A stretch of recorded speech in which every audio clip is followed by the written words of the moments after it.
Our next presenter, William Stoehr. The title of his presentation, It's About Time. Bill retired 9 years ago as president of National Geographic Maps in order to paint. Interested in neuroaesthetics, he recently spoke at the American Visionary Art Museum for the Johns Hopkins University Brain Science Institute program, The Science of the Arts. Following this, he co-created and presented a multi-evening program in collaboration with the University of Colorado Department of Psychology and Neuroscience at the Boulder Museum of Contemporary Art called Your Brain on Art. Having been married to an artist, your brain on art can sometimes be an overload. But anyway, but I have learned the proper words. I love the way you manipulate the paints. It's amazing how it draws me into it. And what a masterpiece.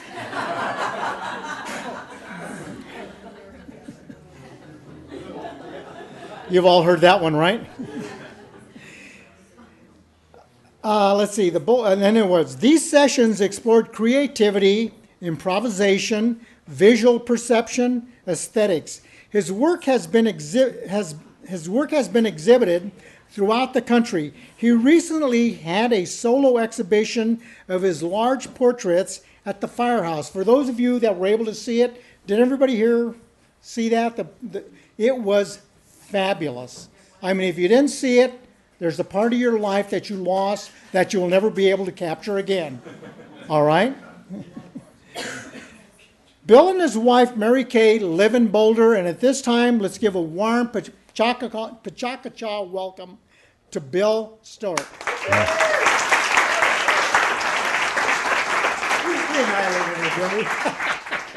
Thanks, Dad. You bet.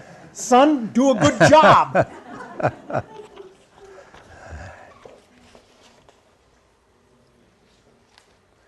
Okay, so can someone cut the lights? So long ago, I was taught that Cubism was a seminal period for abstraction. I get it. It's very interesting, but somehow I just wasn't a big fan. The geometric images and planes, along with the Cubism label, caused me to stop short of really appreciating it. Then I read where David Hockney said that Cubism was maybe really not about abstraction at all, but it was about realism. So I started researching. I went back to 1912, and during this period, the Cubists and their critics and their friends were all talking about the fourth dimension. They were talking about essential reality, and this really got me thinking. They were talking about a fusion of what our brain sees into this image. Essential reality, the fourth dimension, and then they said it was reconstituted in time. In other words, the merging of old and new mental images and visual images that we now understand as perception. And I like this. That is until, and I really started seeing Cubism simply as a way of perceiving reality. What if our brains really do see faces from different angles and can integrate these images with our visual memories? If I meet you on the street, I look at you, I spend some time with you, I combine some old memories, and I come up with a perception of that encounter. So scientists say that our eyes transmit a very pixelated image that our brain then interprets. I don't see a snapshot of you, but my brain perceives a wave of images. So I'm very interested in this. I'm interested in the notion of essential reality, the reality of your making. I'm exploring this in my art with Cubist tools now.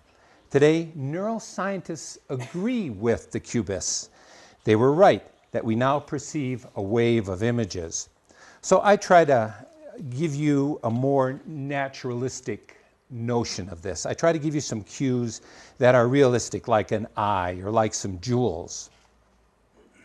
But like the Cubists, I also try to mix a little bit of profile with a straight-on view of you, or of the art.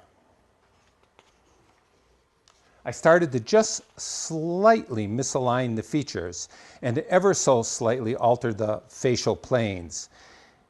Eyes slightly out of alignment, nose pointing one direction, mouth shown slightly from the side rather than straight on. I want you to somehow feel like you are encountering a memory. I try to paint what it might be like to see a half-remembered memory, an after-image, maybe perceive a prior experience. Maybe an unstable face is the best way to perceive reality. And maybe this is what the Cubists called essential reality. So what did Leonardo know about this concept of time and reality? How about the time it takes to change an expression? A neuroscientist I know did a study of the Mona Lisa smile. She knew that we see lines better in the center of our gaze, that it is where most of our cones are located. Peripheral vision, however, is dominated by our rods. With her computer, she isolated the line work in the Mona Lisa. When you stare directly at the lines, you see somewhat of a goofy smile. When you stare at the entire recombined face over here, you see one expression. That is the center of your gaze. She then isolated the shading of the Mona Lisa. When you look at her eyes, you invariably look at her mouth peripherally, and the shading on the mouth reveals a slightly different expression. The line work and the shading are not in sync, and the result is that enigmatic smile. So I try to play with this notion of an enigmatic expression. I frequently use what Da Vinci did.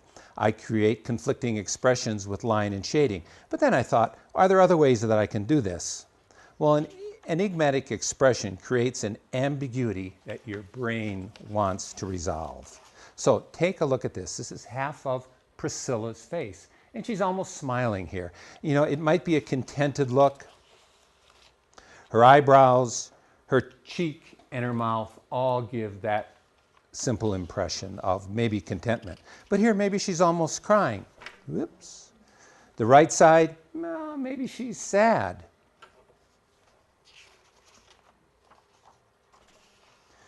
There's not an extreme difference between these. That's not something I'm trying to do. I'm trying to do something very slight that's not distracting. I think some of the Cubist work was distracting.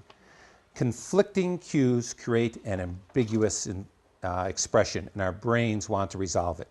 It creates an ambiguity, and maybe that's a real reality to you. Maybe that's the essential reality that the Cubists were looking for. You complete the image, you create the narrative, you project your own emotions. You do a better job than I do at completing the painting, and that's what I want. So here's Lonnie. Meet Lonnie. Left side is one expression. Maybe it's wary, maybe it's apprehensive. Her mouth is curled down, her eyebrow is arched. As with the Mona Lisa, Lonnie has an inconsistent heavy shadow under her cheek. It's inconsistent with her expression. And on the other side, maybe a wry smile, inconsistent shading and line work, different expressions, left side to right side, slightly altered angle of view, misaligned features, conflicting expressions. These are the tools that I use. I'm experimenting with them, and I attempt to add a sense of realism through time. Ultimately, I'm trying to challenge you, the viewer, to project your own emotions and create context and narrative on this ambiguous expression that hopefully changes over time. And just maybe for you, this is what the Cubists called essential reality. Picasso and Leonardo knew exactly what they were doing. And today, the notion of essential reality through time inspires me, just like it did them.